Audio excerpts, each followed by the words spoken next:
Welcome to episode 266 of the DFO Rundown, brought to you by Botano.ca.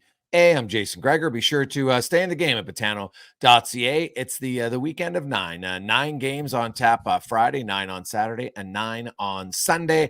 And of course, if you're in fantasy football, you'll be watching closely a big weekend of the National Football League tomorrow and Sunday that could not only help you in the pocket, but could you have winning your fantasy league. So stay in the game at Botano.ca as we welcome into the program in our final pod of 2023, Frank Seravalli. Frankie, how you doing? Pretty good, Jay. How are you? How was Christmas? Are you at the cabin? Are you at the lake? Where are you? Yeah, I'm at the beach. Snuck down here for a couple days during the break, and nice to get away for a bit. Nice to hang with the kids. Nice. How was Christmas? Christmas was good, nice and quiet. I mean, mayhem with the kids in the sense that they're so excited and they're bouncing off the walls. But I thought for the most part, nice to just relax. The trade freeze helps. Put the phone down a bit. No games for 3 days. Always kind of nice. I saw a lot of people talking over the holiday break about how look at the NFL, look at the NBA. Why doesn't the NHL play? First off, they'd get crushed in the ratings. Second, I like that they're more traditional. I really do. 100%. And not just for selfish reasons. Yes, no, I think it's great. Like, you can have some time off. It's a little bit of a recharge for some players and, fans alike. Yeah, I'm not a big fan of watching. Like, great that the NBA has a game. The NFL just, it happened to be because of the timeline but if Christmas is on a Wednesday, they don't play in the NFL. So let's be honest here. The NFL only happens on the time when it's, convenient to their schedule, right? Yeah, and look, I think media is always so quick to point out, hey, look, especially if for whatever reason in hockey media, hey, look, I'm working, it's the holidays. And it's like, you don't see the person that works at the gas station or Starbucks or wherever else say that. So why do we feel the need in media to point that out? I'm not entirely sure why. If there were games, it would be a privilege to work. That's the truth. Yeah, and so hopefully, I don't think the NHL and the NHLPA is ever going anywhere. They've actually lengthened the break, Frank, because remember there used to be games on Boxing Day, and so they've changed that. So I think it's a good thing. And if you need your hockey fix, the World Juniors is going on. You can get your games there. I also like that it's Boxing Day is exclusively World Junior. Yep, kind of like it. So I have no problem with it. And Canada, U.S., Sweden. All have looked good at the World Juniors. Could see, I always root for a Canada-U.S. game. There's always a little extra juice in that. And if you get Finland and Sweden in a meaningful game, that would be the ideal playoff format. Hey, don't sleep on Slovakia. 3-0 in the tournament with 4 power play goals. Yeah. No, they look really good actually. So it's nice to see. Lots going on in the NHL. They get back. There's lots of games, and the playoff races are still very tight. Not much has changed in the West. There's still, I keep reading people projecting 95 points. I'm like, 8th place is on pace for 89, and 9th place is 89, and 10th place is 89. Like, it's, you might get 95, but I don't think you're going to need 95 to get in this year. You would need all these teams to go on a real good heater at the same time. I think you're going to need still close to 93 or 4. Yeah, because one of those teams is going to break away from the pack, I would think, and that they're going to be the team that ends up setting the bar. Yeah, I still look at it. You can say that way, or I'm like, hey, if the 9th place team only has 89 points, you only really needed 90 points to get in, right? That's the way I always look at it. Yeah, no, that makes sense. Yeah. I think heading into 2024, the team that I'm most concerned about is got to be the Devils. Yeah. I understand that their goaltending's been no good. You see the cracks in that with Akira Schmid being sent down right after the holiday break. But for me, I just don't know that we've talked enough about how big and seismic the changes have been on their defense core over the last calendar year to really withstand. You talked a bunch about the youth on their blue line. It's not even the youth. It's also just really talented players that you're subbing out. I mean, consider the guys that aren't back or at least are hurt right now. You've got Dougie Hamilton likely out for the rest of the season with a torn pec muscle. You said goodbye to Damon Severson in the summer and Ryan Graves. I mean, those are 3 pretty big defensemen to pick off of a team. It's if you've been listening to the pod, you've been hearing me say all year how big the changes were on defense. When you sub in 3 defensemen like the Vancouver Canucks did, look at the success they've had. You take 3 pieces off of the New Jersey Devils blue line, and I don't care how talented, we think, the Hughes brother is and the rest of the group, like, they're coming, they'll get there eventually, but they're not there right now. And I see that as a pretty significant impediment for this team to really make up the difference that they need to in the East. I think they're staring down. Look, are they that far out? No, just a couple points. But I think they've got a pretty big mountain to climb to even be close to the contender category. Well, contender for sure. And that's why I didn't have them at the start of the year as a contender, because their defense, since December 1st, they do have the 8th best points percentage, despite being -4 in goals for against, right? So they got blown out a few times, but I still think Washington, their coach admitted it, like, they can't score. So I still think, but you're battling Pittsburgh, you're battling Tampa as well to catch Washington, right? I think the real question will be the Islanders and the Flyers. And it's funny when I say that New Jersey has the 8th best points percentage since December 1st, the Flyers are tied for the best. The Islanders are 5th and the Rangers are 7th. So all teams in their own division. So, the Flyers and the Islanders, really, Frank, I think it comes down to, are either one of them going to falter to allow New Jersey to catch them? Because I think, Washington, I think most of us would agree is likely to falter, but that only leaves one spot for New Jersey, Tampa, and Pittsburgh. And I really think it comes down to the Flyers and the Islanders and, where you're at with them. The New Jersey's 3 back of the Islanders with the game in hand. And they are 4 back of Philly with 1 game in hand as well. So it's not super far. I think it's more so like, are you a believer? You're in Philly. You see the Flyers lots. Like, are you a believer in this team? I actually am.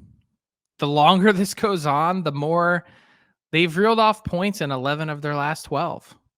They're one of the hottest teams in the league. I mean, it's defied expectations. It's defied logic at times.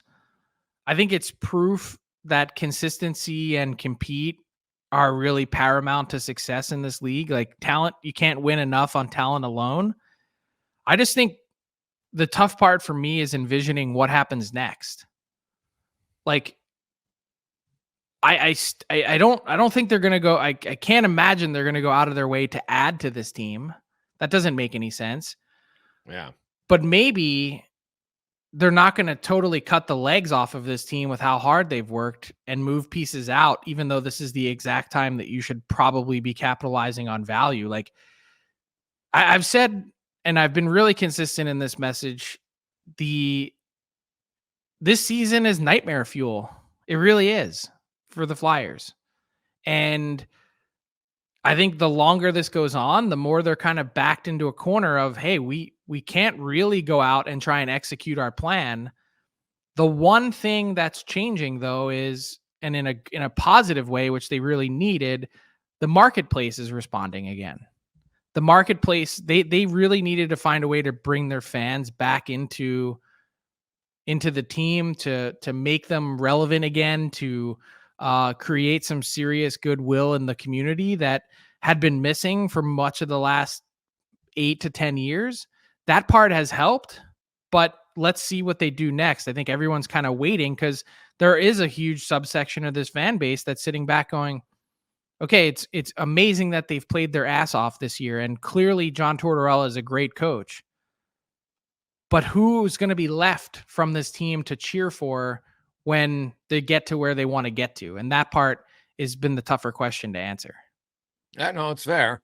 And, you look at, I look at the Devils, and the reason why I still think New Jersey gets in, I think they're going to get in because of their offense. Timo Meier has woken up. He was playing banged up. He's got 4 goals now in his last 3 games.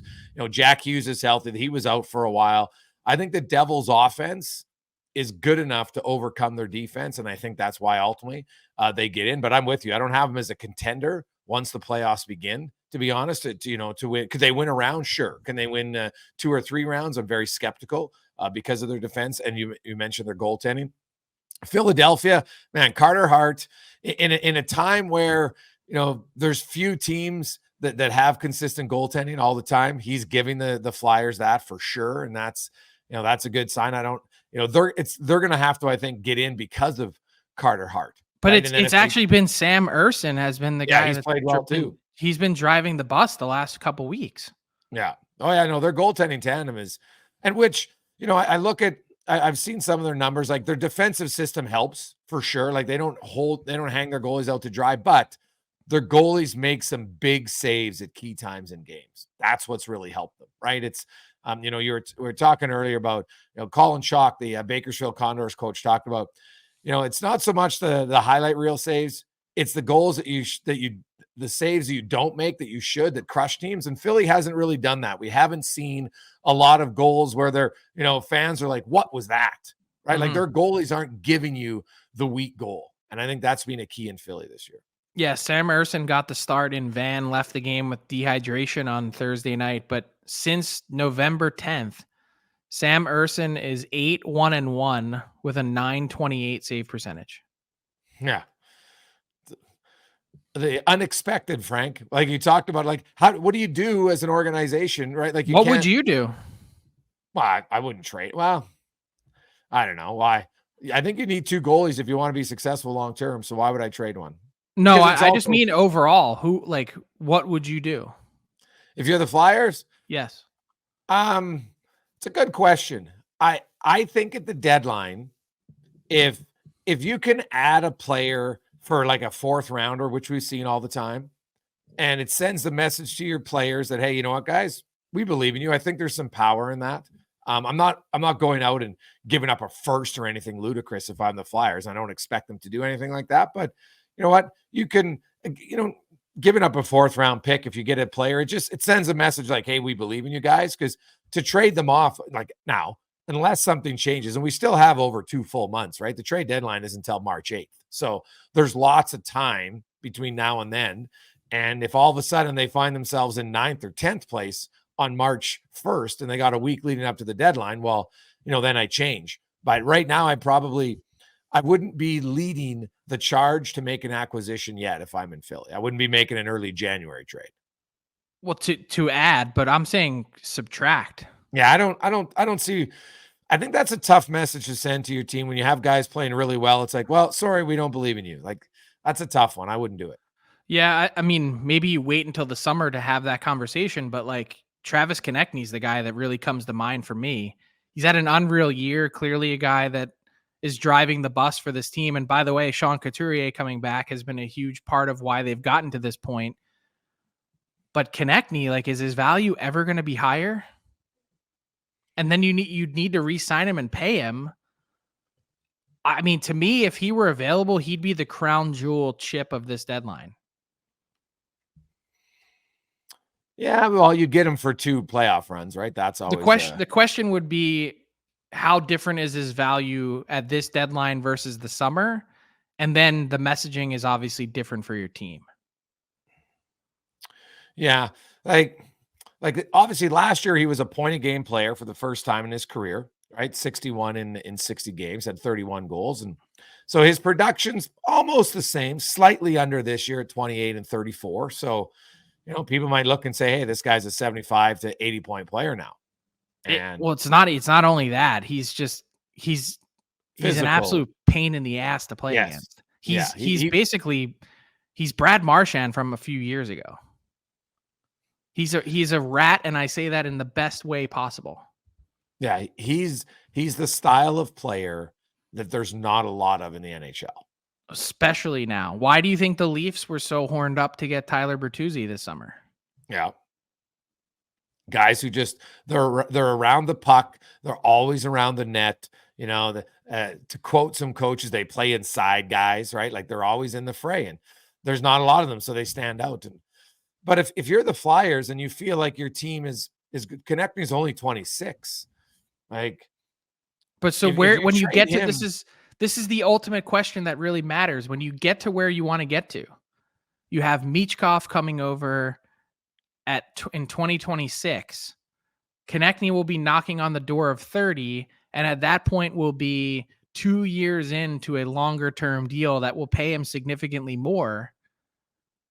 You're buying the worst years of Travis Konechny, potentially. You're buying like ages 30 to 35 or 28 to 36. Like for a team that's only just supposedly then at that point going to be starting on the upswing, my thought would be to cash in while his value is as good as it's ever going to be. It's possible. I think the NHL, that's where GMs just have to change their focus. I signed Travis Konechny to a 4-year contract. I don't worry about it. I think players today, 32 for lots of guys isn't that old anymore. Why would Travis Konechny want to sign a 4-year deal? That's the problem. It's a two-way thing.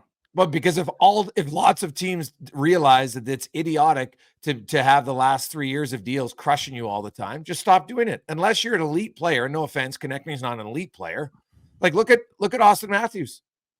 All the other players in the league who are top end players, and I'd say, and if you're like a proven, guaranteed 75-point player, you should be looking and saying, okay, this guy's doing it, and teams should look and say, hey, this is what the new norm is. Now, if you want to sign 8-year deals out of entry-level deals, totally different, right? Because, you got a much better runway.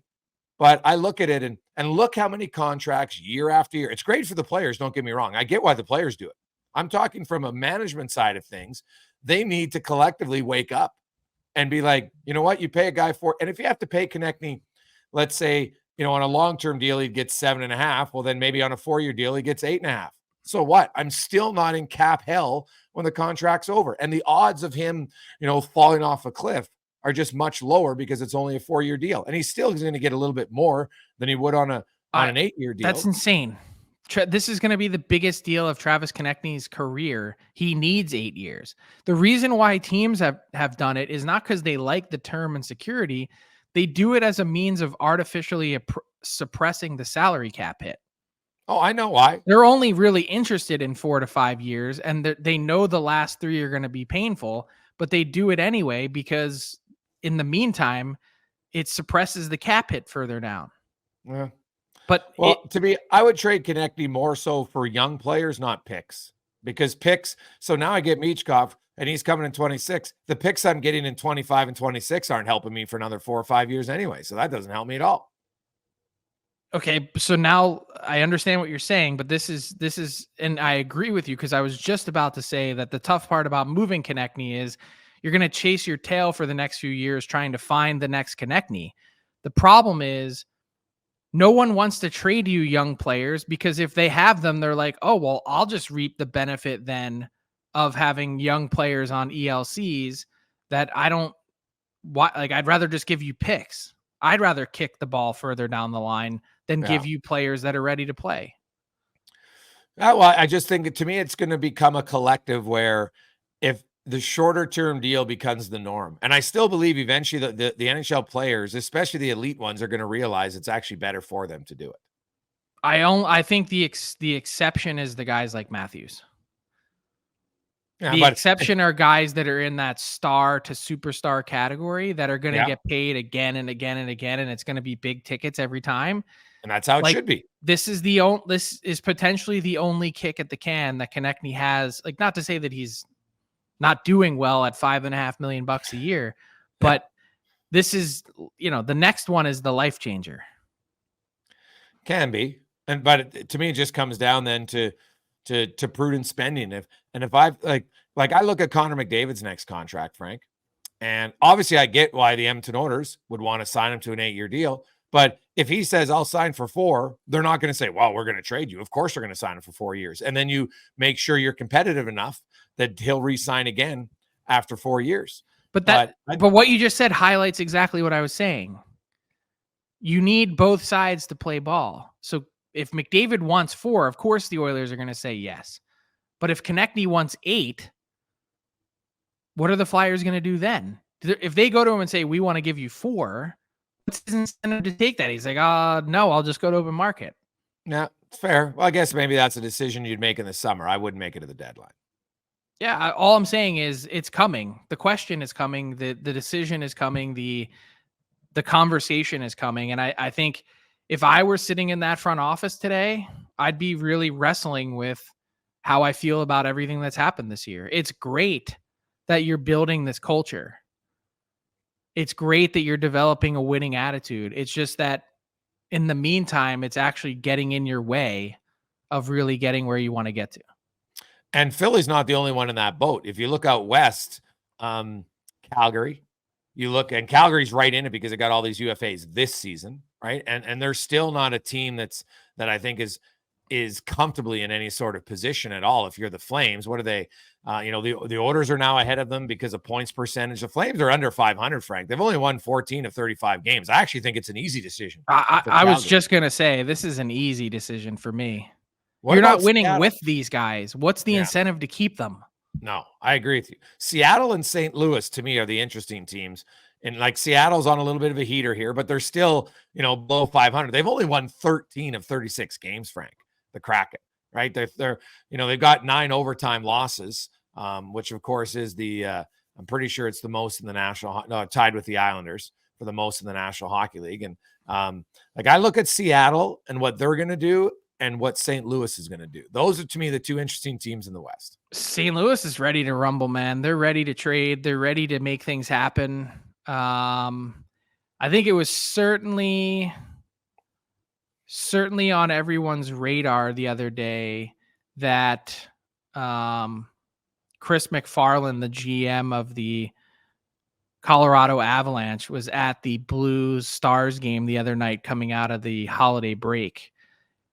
We know the St. Louis Blues are in trade posture because more or less Doug Armstrong has let everyone know that he's willing to do something, and they were making calls right around the time they were making the coaching change. What would you think about Kevin Hayes in Colorado? Kevin Hayes has played really well the last few weeks. Yeah. And he's kind of found a comfort zone in St. Louis. Mm-hmm. But if you had Kevin Hayes at 175 for 2 more years beyond this one in Colorado, meaning St. Louis retains half. It's a steal. What would you have to give up to get that? It's a good question, but man, if you're able to do that, and the Blues eat half for 2 years, like for the Blues to eat half on that for 2 years on a contract like that, it's not a lot, but still, it's such a bargain. I think it's, to retain salary, you got to pay way more, my opinion, right? Because especially at that low of a value, like for a guy who's a pretty good player, like all of a sudden Kevin, lots of people think he's needs to be a second line center, right? And suddenly you're getting him for 1.75 for 2.5 years. Like, are you kidding me? It would be. He had 18 goals last year. He had this year. What has he got? I think he's got 9 goals already in 34 games. Like, he's on pace for 20 goals. You get a 20 goal scorer. Never mind the fact he's a 40-point guy for 1.75. Oh, but I'd be it's a good question on what did the Blues want, right? Like, I guess they want picks, but would you give up? I would probably give up a first if I was Colorado to get Hayes for 2.5 years at 1.75 in a heartbeat. I think that's probably the neighborhood that he'd be in. Look at it from St. Louis perspective, though. They only gave up a 6th round pick to get Hayes, and the Flyers retained half because they were just dying to dump the contract. And I think John Tortorella was dying to dump Kevin Hayes, if we're being honest. Yeah. So you look at it moving forward, St. Louis could have an unbelievable asset flip in just a few months' time if Kevin Hayes were to go. Yeah, because the thing is, he becomes their most attractive asset, no question, because who else do they have that isn't long-term? Marco Scandella, and I'm not sure how attractive he is, to be honest, right? Like, they don't really have a lot of other pieces that you look and say, like Kasperi Kapanen, really? No. Is he moving the needle at all? I don't think so. So he's their best trade chip, I think, right now, unless they're willing to dive into some of the other pieces that, so we know Colorado is looking for a center. This is just process of elimination. Like, they're not trading Shen. Don't think they're trading Robert Thomas. Like, Kevin Hayes has to be the guy, does he not? I would think so. He would make the most And there's sense. no way that the Avs are helping out or the Stars are helping out the Avs. Like there's only one reason why Chris McFarland was at the game in St. Louis. It was to watch the Blues. Yeah.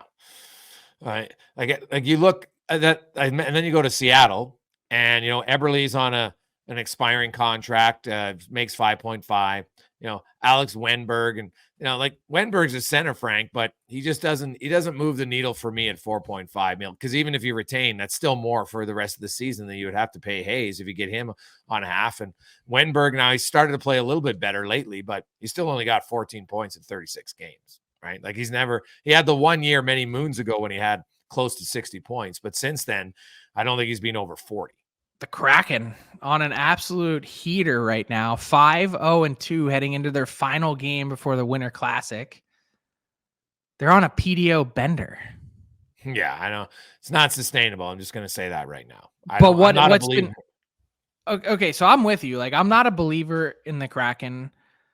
But what's been really fascinating to watch has been Joey Decord's ascension to their number one goaltending position. Like, it's no secret why the Kraken have had success. For a team that sort of routinely was giving up somewhere between 3 and 5 goals a game, their last 7 games when they're 5-0-2, goals against 0, 1, 3, 4, 1, 2, 1.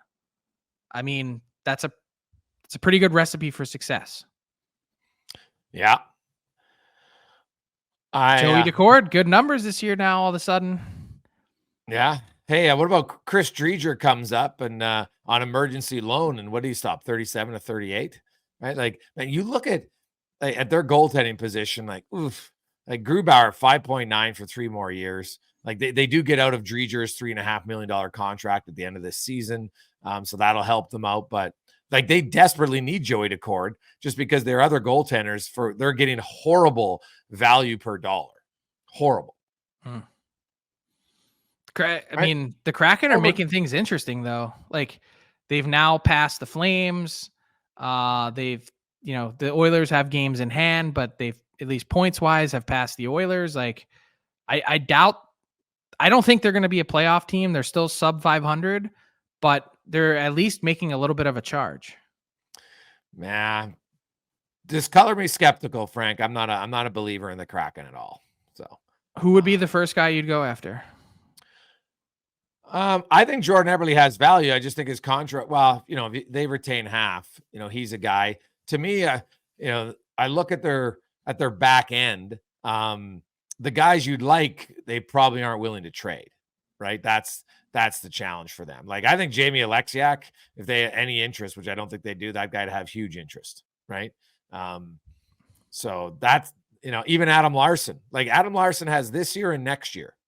I think Adam Larson, that's the guy that I would, at $4 million, Frank, you know what? Even if Seattle doesn't retain anything, like, that is a really you wouldn't need to retain anything on that. Yeah, that's a really good right shot defender. And if I look at Seattle, this might, honestly, the more I talk about it, the more I look at Adam Larson and I look at where they're going as an organization. Like, are they going to be competitive next year? I don't like, not that I see as far as like a cup contending team. You're not going to get more value this year at the trade deadline for Adam Larson than ever, because the team that acquires him gets him for two playoff runs, and then has a chance if they want to potentially resign him. Adam Larson, when you put out your trade bait board, Frank, that's a guy who, if I'm a team, right shot defensemen are like unicorns. There's not many of them around the league, and he's hard nosed. He plays tough. Like, you know exactly what you're getting. And at $4 million at a top 4 defenseman, right? And lots of times you can easily play him in your top pair, easily, especially with a puck moving left shot defender. Like, he would be number 1 on my trade board list, I think. I'm not there yet, and I think the big question is, how aggressive will the Kraken be? That part we don't have any real line of sight on. Is what is Ron Francis really thinking about his team? How far aggressive in moving players? Yeah, maybe. I'm saying, how aggressive will he? I don't know the answer. Like, what does he think about this team? How far away does he think they are? What pieces does he think they need? Like, if I were just reading the tea leaves from afar, my thought process would be that for a team that got to the playoffs and won a round last year, almost 2. I think they were probably thinking that this team not only would be a playoff team this year, but would continue to grow. So either they didn't meet expectations or they have to recalibrate what those expectations are. And I don't know which way they're going to go. To me, they got to recalibrate. That, like, last year was the perfect storm for the Kraken, Frank. It was a perfect storm. They had so many guys have career years at the same time, and we know that's not repeatable. It just isn't. And and they did it despite, a sub 900 save percentage. So, the odds of that happening again, I just think are very low. So honestly, if it's me, and it's a tough decision, but I'd move on from Larson because I think it gives you some really good pieces, and you're still, like, you're 3 years in the league expansion team. I know last year was great and everything, and I understand the competitive nature of teams, but sometimes you got to step back and be realistic. Like, Seattle isn't close to having the pieces necessary to go deep in the playoffs, right? First round upsets are one thing, going deep in the playoffs are another thing. And they got to compile picks. They got to try to get more picks because they need more high-end offensive guys. They're so far away from it as offense continues to grow in the NHL. They're not even close. But maybe since they have those guys on defense under contract, that they've figured out that part of it at least. If they could get some better goaltending and then, find some higher end offensive pieces, which are incredibly hard to do, maybe don't touch the defense. Like, maybe you go around chasing your tail if you trade away a Larson. Yeah, no, it's a fair question. Because you have him under contract at a good value, and it's for another year, and you've got other pieces under contract. Like, why go about decimating that? That would be my question. Well, I guess to me, like, look at the Flyers and look at the Kraken. How are they that different in your eyes? Well, I don't think like, they are. If you think the Flyers should trade Konechny, why shouldn't Seattle trade Larson? What's the difference? Well, one has gotten to the playoffs and won a round recently, last year. Yeah, but if we're looking at value of the player for where you think your team is at moving forward, like, do you think Seattle's a team that's going to be next year a playoff team based on their current? Well, I think they're thinking they can be. That's the difference. Yeah. It's purely about the mentality of the front office, and I have a decent line of sight or understand at least what the Flyers are thinking. I don't really know what the Kraken are thinking, so I can't answer properly, but my guess would be for a team that recently won a round that they think they're closer to competing than not. They're on the upswing, not the down. Maybe. Like, that's how they view it, on the upswing for sure. Yeah. I'd say this. I think if Seattle feels they're close, I think they need to have a reevaluation because I don't feel they're close. Tell me why they're close. They don't have an offensive catalyst, right? And they're getting older every year. Like, who's their young guys coming in? Like, hey, Shane Wright's having a good AHL season this year, but what's that going to translate into the NHL? Matty Beniers is a half a point a game player right now at 18 and 36. And I like Matty Beniers, but Rookie of the Year is a great award, but it's, Rookie of the Year doesn't mean you're suddenly now a driver of a line, right? So they don't have a lot of offensive players. And I think that to me is their challenge. And I would go out and, you mentioned try to improve their goaltending. Like, they got Joey Daccord. That's the best way they're going to do it. Like, I don't know if there's a better option as a free agent on the market, especially when you're paying your supposed starter $5.9 million, right? And he can't get you to a 900 save percentage. Right. Well, Jagger Firkus is on the way. It's still kind of crazy to me that he didn't make Team Canada, but yeah. Wow. So he's on the way, but how good's he going to be? You know what I mean? So I think Seattle, Adam Larson, I know, and Adam Larson is one of the most upstanding guys you're ever going to meet. So I get why they wouldn't want to move him, but I'm telling you, his trade value right now will be the highest it's ever going to be between now and March 8th. Fair. Yeah. So, and I'm not a believer in the Kraken. See, I didn't have them make the playoffs this year. Offense, you have to play defense when it matters in the playoffs, but I think to get to the playoffs for the most part, unless you've got Ilya Sorokin, you got to for the most part, you got to be a pretty good offensive team, and you have to have a few guys that on a given night can and kind of scare you. And that's what McCann did last year, Frank, right? He had 40 goals. Like he was a good time sniper, but that was more of a career year than sustainable. Let's get to Tyler Yaremchuk. Let's do it.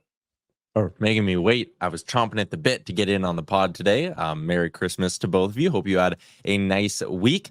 And we're about to get ready for New Year's, almost 2024, which brings up the great question from Seinfeld. When is it too late into the new year to say Happy New Year? Where's that cut line?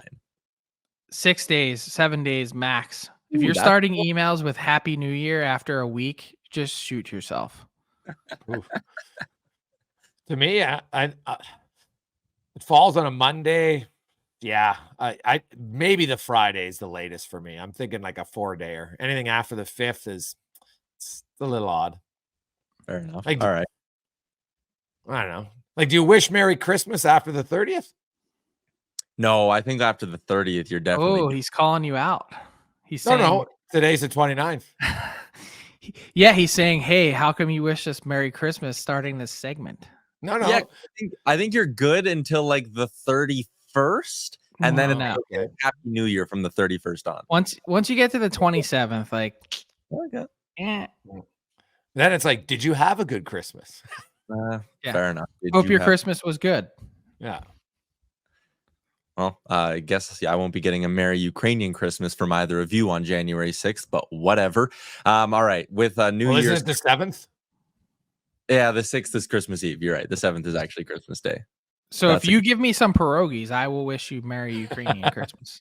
Yeah. Do you celebrate Ukrainian Christmas? I've said this on my show the other day. I want to be invited to like an authentic Ukrainian Christmas celebration just once, because I hear it's unreal and I'm a big foodie. So that's my goal in life, is to somehow weasel my way into like an authentic, where there's babas and they're making all the Ukrainian food. Like, yeah, sign me up.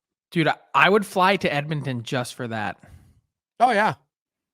Yeah, well, I'm a huge you could have an entire dinner out of just pierogies. Oh, what do you have like a go-to, Tyler?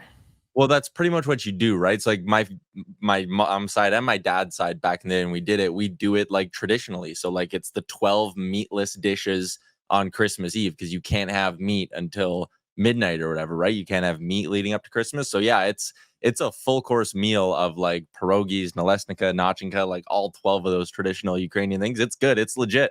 Maybe I'll shoot you guys the address. That's bullshit. You gotta come on. You need a Philly cheesesteak pierogi heading into. Dude, what? Come on, tell me why that wouldn't work. How about a buffalo chicken pierogi? No, Frank, because when they're good and homemade from your baba, you don't need all you need is a little mushroom sauce on there, and you're good. 100%. Mushroom sauce? What is that? Oh, buddy, so good. You've never had authentic pierogies, have you, Frankie? No, I've only had like the, like the store-bought one. What is it? I don't even know what they're called. But no. Yeah, maybe I'll save you a bag when you come up in January, Frank, and you can try them out. All right. There you go. Okay. It is New Year's coming up, so we're going to use this edition of Fill in the Blank to do a little year in review. As always, it is brought to you by DoorDash, where for a limited time, our Canadian listeners can get 25% off and 0 delivery fees on their first order of $15 or more. All they need to do is download the DoorDash app and enter the promo code NATION25. Maybe you're throwing a big New Year's party. Maybe your New Year's resolution is to cook less. DoorDash can help you out with all of that. All right, first one I got for you guys. The most surprising thing we saw in the NHL in 2023 is blank. Jason? Adin Hill becoming the go-to Stanley Cup winning goaltender. I don't think anybody had it. He'd been in Arizona. He'd been in San Jose in his first, 5 parts of 5 seasons. He had like a .908 save percentage. It bounced around. He was kind of like a nothing talked about move when he went to Vegas. And all of a sudden an injury occurs and Adin Hill is playing like .930 in the Stanley Cup and winning. To me, that's the biggest surprise. That's a good one. Frank? I cannot believe this wasn't more talked about. And even leading into his return game before his team was shellacked in Toronto. But the biggest story of 2023 that got hardly any coverage considering what actually went down is Kyle Dubas getting fired by the Toronto Maple Leafs. The fact that the biggest franchise in the sport, he was in there trying to strong arm the president and essentially have the Toronto Maple Leafs choose between Kyle Dubas and Brendan Shanahan, and then was thrown out on his keister. And the fact that only part of it was like, it was like a 3-day story and that was it. Like the drama that was part of that. And I know that I'm not trying to dig it up again, but the fact that they moved on so quickly and hired Brad Treliving, like, and he moved on to Pittsburgh, it kind of settled everything down. But the fact that the biggest franchise in the sport had such a material change, and it was not even really considered among the 10 biggest hockey stories of 2023, it blows my mind. It blows my mind that it wasn't more talked about for the return of like, do you understand exactly what this guy tried to pull in the meantime that just was like shut down? Mhm. It doesn't make any sense to me. It still doesn't. It has to be one of the biggest stories of the year. Yeah, you're right. I'm trying to think of like when it happened as well. Was it at a weird point in the calendar? But it wasn't. Like we were firmly in off-season mode. Like there was all the talk about what they would have to do with the draft and whatnot. So yeah, you're right. That's it was surprising that it's not getting mentioned a little bit more. Next one. There's lots of people in Toronto, though, guys, that were huge supporters of Dubas in the media who felt like he could do no wrong. And I think a lot of them didn't want to be like, oh, maybe I was a little mistaken and overzealous in my evaluation of his job. That's a great point and probably a big reason why he slides into Pittsburgh like nothing ever happened. Yeah. Next one I got for you guys. The biggest feel-good story of 2023 is blank. Frank? Man, I had a really hard time with this one. Not to sound like the Grinch, because we did that last episode, but there were a lot of really shitty things that happened in the NHL this year. Chris Snow passing away, Ivan Provorov not wearing the Pride jersey. I mean, just think about all the weird stuff that happened. I'm going to say, and this is also a funny way to approach this because they've been one of the least liked teams in the league. In fact, most fan bases hate this team. But I'm going to say the feel-good story for me, having been there, standing right in front of him when he made the proclamation, was Bill Foley, the owner of the Vegas Golden Knights, having his Stanley Cup within 6 years dream come true. Yeah. He said it and we literally laughed. Like we were like, what? And his team went out and did it. And if you go to the Vegas Golden Knights practice facility, there's like multiple Western Conference champion banners hanging next to a Stanley Cup banner. They haven't been around that long and they've achieved an unparalleled amount of success. Oh yeah. It's a good one. It's, it's hard to, I was looking at feel good stories and, you look at guys who make comebacks. I'm going to try to avoid any comeback stories because, if you pick one, then it's like, well, why did you pick the other guy? So I'm going to go completely and I don't even know if it's feel good because some would say it was probably expected. But when a player scores 150 points and it's only happened like 8 times in NHL history, to me, like feel good doesn't always have to be, somebody overcomes an illness or anything. Like I get that, but it's feel good to see somebody do something that we just don't see very often, right? Like some people thought, hey, 130 points 2 years ago. Like if you got 130, that would be great, right? And looking at this year, McDavid's not going to get 150. No one else going to probably come close to 150, maybe 130 again. And who knows if maybe he'll ever hit 150 again. But to me, it's sometimes we undervalue the ridiculousness of certain seasons. And 150 points, man, is 150 points. I don't care how it happened. I don't care how many points are on the power play. Everybody gets power plays. So I'm going to go with a 150 point season because when are we going to see one again? Right? Like it took from 96 till 2023 to have one. So hopefully it's not that long again. But so I've been saying for a while that we've underappreciated the magic of McDavid, like on a night-to-night basis. But I think I've come up with a reason why people feel that way.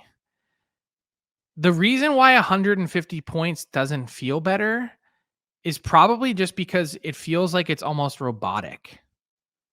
The nature of his personality and how it all comes together, it feels systematic, robotic, whatever word you want to choose, that I think people have a hard time connecting with that level of excellence, if that makes any sense.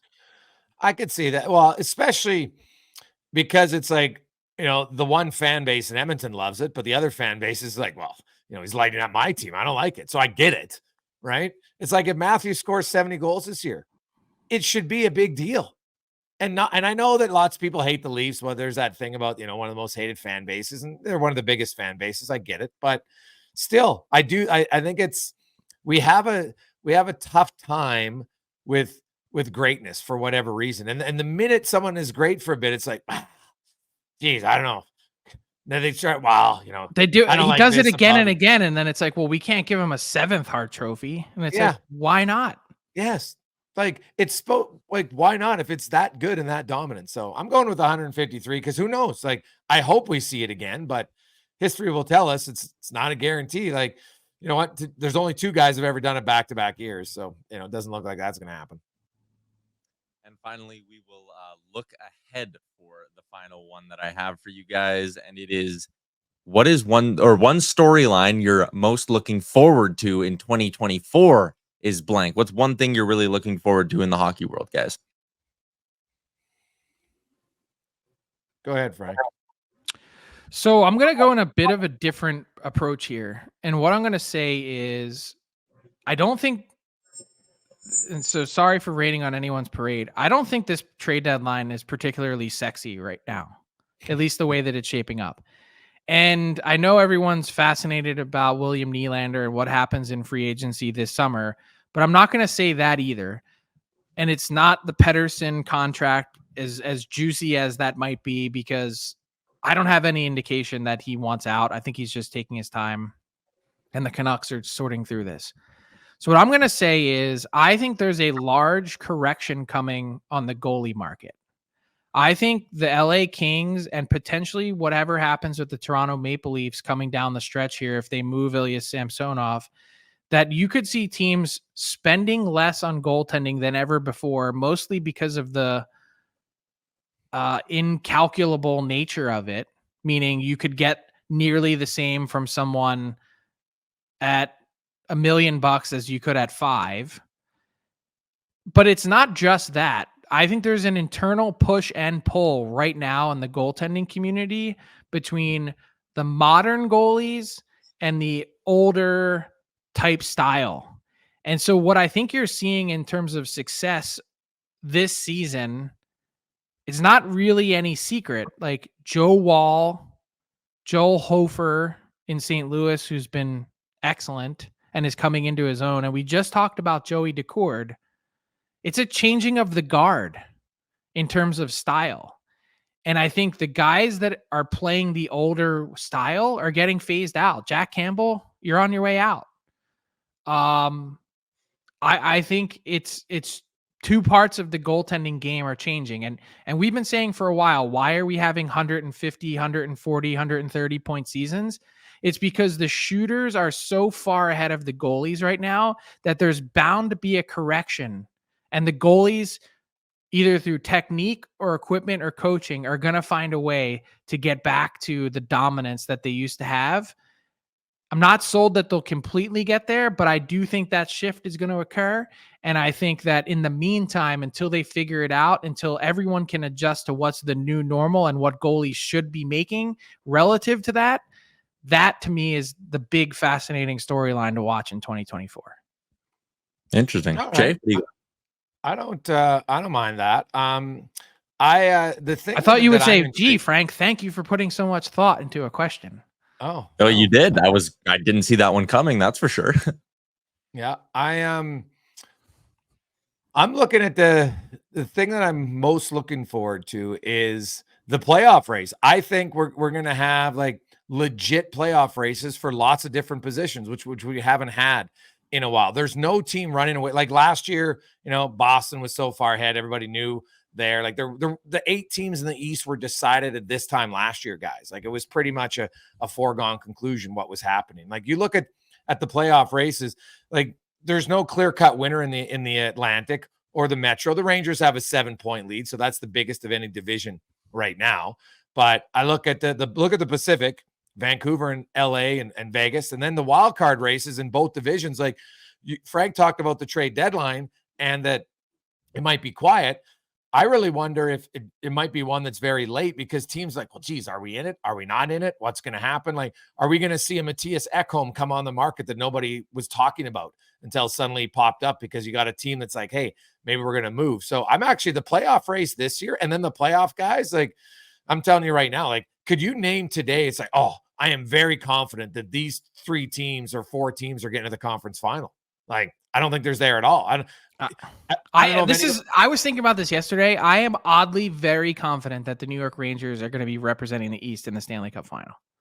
Okay. Very confident. So you think they're locked? If I had a surplus flow of cash, I would be betting on New York Rangers Stanley Cup final series odds. Okay. All right.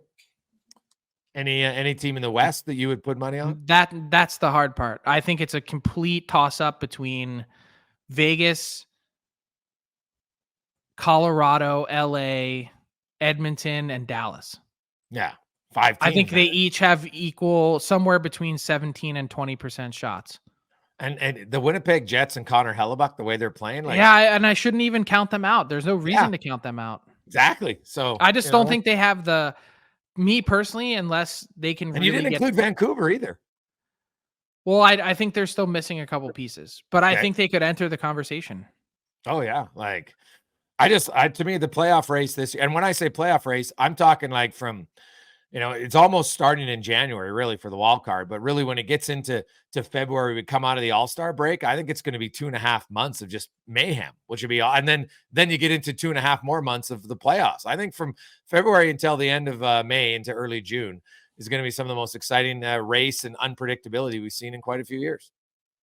New York Rangers, Frank over on Betano, plus 450 to come out of the Eastern Conference and make the Stanley Cup final. Is that the best odds? Yeah, they're number 1. The Leafs are number 2. Bruins number 3 on that list. To wrap things up, guys, the NHL calendar, the 2024 NHL calendar, as always, gets started with the Winter Classic, which goes on January 1st. And our friends over at Betano, they have a nice little parlay cooked up on Betano.ca, Seattle Kraken money line, and a couple player props in there. You're going to want to keep it locked on Betano.ca to find out what they're offering up for the Winter Classic. Always nice to sit down New Year's Day, kick your feet up and watch a little outdoor hockey. The game starts now at Betano, and they got you covered for the Winter Classic. And that is a wrap on this week's edition of Fill in the Blank.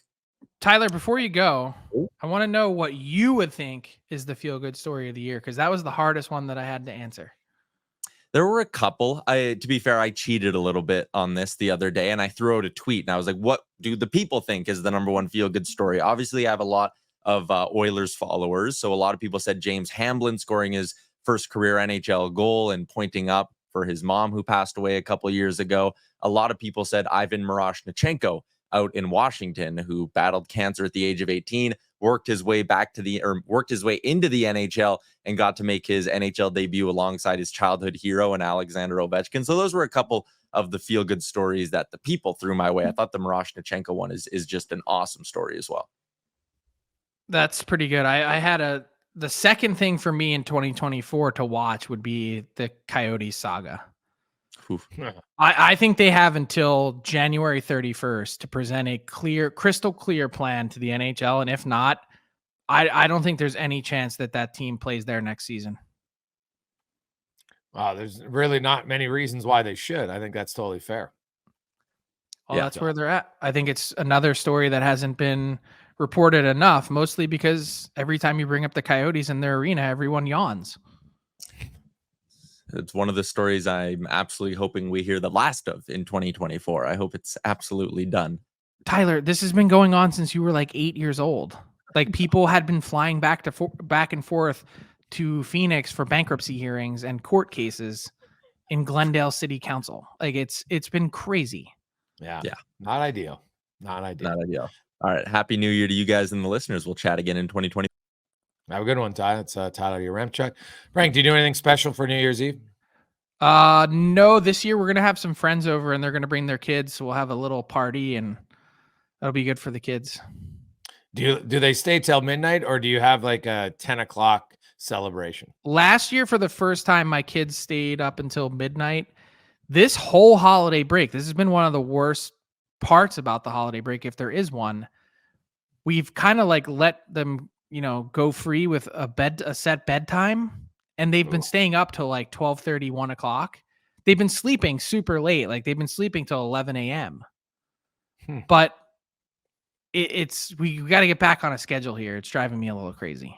That's, you know what, my son is not a real big night owl, so we do it at like 10 o'clock and he's fine with it, and then away you go, because he's really got him. I got him into the ODR the last week. He's been spending like 3 and 4 hours at the ODR with one of his teammates on his team. They live really close, and they're out there, and they've been working on give and goes and stuff, and it actually worked in the game, so which is even better now. But nice. You do 4 hours on the ODR, man, outdoor hockey rink, for anybody who doesn't know the vernacular. But so we always go skiing on New Year's Day. So we have a ski that we go skiing in the just to the local hill, and he wants to go skiing for we go 4 hours usually before the hill gets too busy, and then he wants to go to the ODR. So I don't think he'll last till 10 even this year. So 6-7 hours of outdoor, it's perfect. So I love it. I was never a real New Year's. I used to joke when I was in my party days, all the rookies who don't go out all year go out on New Year's Eve. So I rarely was a big New Year's Eve guy. So you know what, my wife and I might watch a movie, but there's no chance I make it to midnight, like zero. Not a big New Year's guy. I will say, though, one of the best parties in all of the world happens in Philadelphia on New Year's Day, the Mummers Parade. Oh, yeah. You dress up. I've shown you the pictures before. You dress up. You do the whole thing. The costume. It's very similar to Mardi Gras, and it's just an all-day fest. Yeah, so you're not even going out on New Year's Eve. No, so that's the thing. The people that actually go out and go hard on New Year's Day, they're in bed by 7, 8 o'clock because drinking starts at 6 a.m. on New Year's Day morning. Got to spray paint your shoes. And get excited. I'm not participating, but at some point I will be back in the fray, and I can't wait. Frank, did you make it to Thursday on the Survivor Pool this week? No Survivor Pool this week, but it's back on Monday. So new game, new year. A new year, Frank. Like, your goal should be at least to make it to Tuesday every week. That should be your goal. I mean, it is my goal every week because that's the nature of the Survivor Pool, but it's not your reality. I'm telling you, man, it is not easy. Head on over to dailyfaceoffsurvivor.com. Check it out. It's tough. Win free food from Wendy's, which is amazing if you can get there. I haven't gotten my hands on a burger yet, and no burgers, no French toast sticks for Frankie, no chicken strips, but you can win all those, and you can win $5,000. There's, you know what? Get on a heater. All you need is to get on a heater here. You could be the St. Louis Blues of the Daily Face-Off Survivor and just get on a heater starting in January and come back and win. It's wide open. This game started in November. You could create an account for the first time in late January and run the table for the $5,000. Get in there if you haven't already. Yeah. All right, there you go. Go to dailyfaceoff.com and click on the Wendy's Survivor Pool. It's right in the top right corner. You can't miss it on your laptop or on your phone. Everybody out there listening, thanks for tuning into the pod all year long. We very much appreciate it. We hope you have had a great Christmas and holiday season, and all the best in 2024. We will talk to you next week. We'll be off on New Year's Day, but we will be back with a pod next week.